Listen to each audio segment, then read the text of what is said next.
Trump is about to separate more than 200,000 U.S.-born children from their parents. This is by Mark L. Schneider on July 6th. What does temporary protected status mean?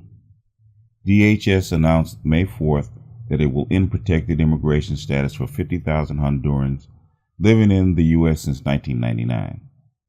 This is what you need to know about TPS. Mark L. Schneider is a senior advisor at the Center for Strategic and International Studies, former director of the U.S. Peace Corps, and former head of Latin America and Caribbean at USAID. If you think the last few weeks of separating 2,300 children from their migrant parents along the southern border were heart-wrenching, imagine if 273,000 American-born children are separated from parents whose temporary protected status is terminated. That is what could happen if the Trump administration's decision to revoke TPS for Haitians, Salvadorians, and Hondurans is allowed to take effect. Despite President Trump's executive order reversing his policy of separating migrant families, most of those 2,300 children have not been returned to their parents.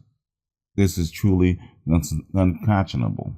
More than 100 times that number of children, all U.S. citizens, will be placed in similar jeopardy if the Department of Homeland Security begins programs to deport more than 58,000 Haitians on July 22, 2019, more than 262,000 Salvadorians on September 9, 2019, and 86,000 Hondurans on January 5, 2020.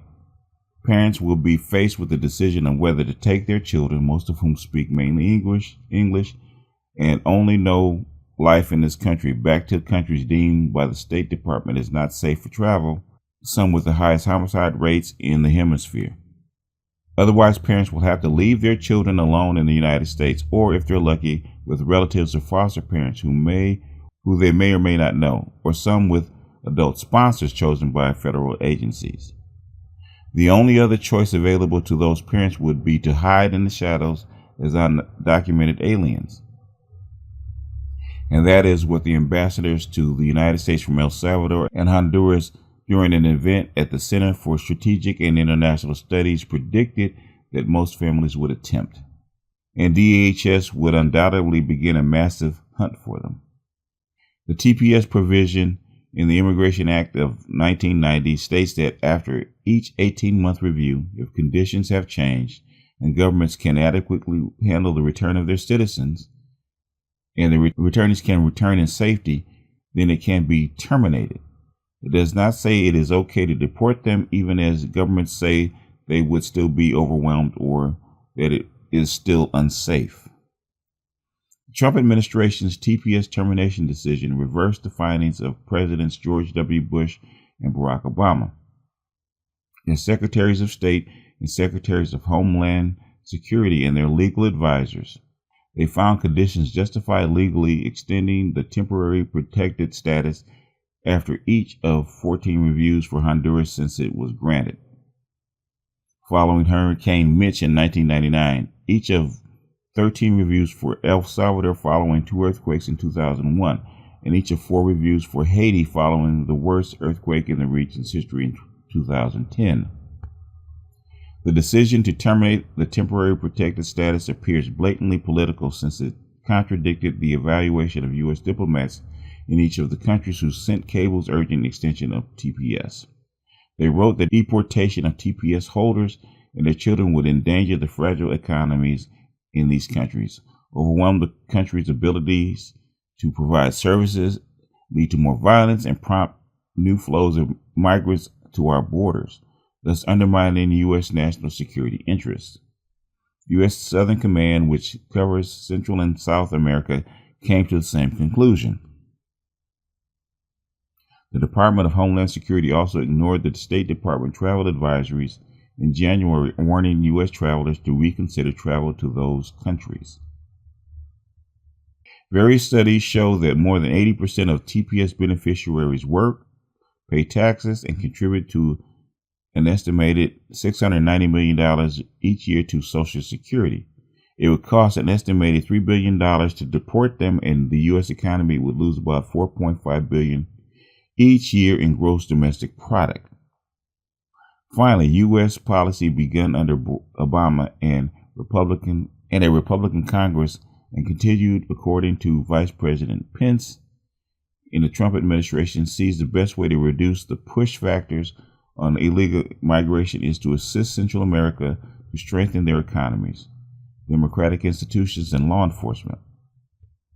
Sending back hundreds of thousands of people to those countries when governments themselves said they cannot handle it undermines policy, and placing at risk 273,000 U.S. citizen children, some still being nursed, undermines our values. The immediate answer for the president is to reverse the DHS termination decisions. The best answer for those U.S. citizen children is for Congress to authorize permanent residency for their parents now and a pathway to citizenship. They have been here for as long as 2 decades and have demonstrated they can contribute to our future, as immigrant parents in this country have done for almost 250 years. We'll see. We'll see. This is far more complex than people actually realize. And for lack of a better term, I do believe they're going to send those parents back and keep the children. I really do. They want the children, not the adults. But we'll see how many they send back. And last night, I had a whole bunch of Haitian immigrants talking about being in this country and about immigration and about them being better citizens and what all that means. And here we have it. They could easily be sent back depending on the president. Things can change. And knowing this knucklehead in office, they're going to get sent back. You know, he's a bull in a china shop. Now, he may change his mind, but you know what? According to him, I doubt it. And like I said before, the children are not under Homeland Security. They're not under immigration. They're under social services. They're going to be kept by adoptive white parents and socialized to be good Americans. Because America needs babies, not adults. So like he said, you're fretting over 2,300. We're not talking about the other 200,000. This is a setup. I do believe this is a setup. We'll see, though. We'll see if all those Latina kids become get white foster parents, and then make up for those 200,000 or 300,000 white folks that are offering themselves. I wonder if they're going to change their designation on the census to white rather than Latino. That'll be an interesting thing to find out. Anyway, that's all I got for this one. This is BGS out, and I'll see you guys on the next one.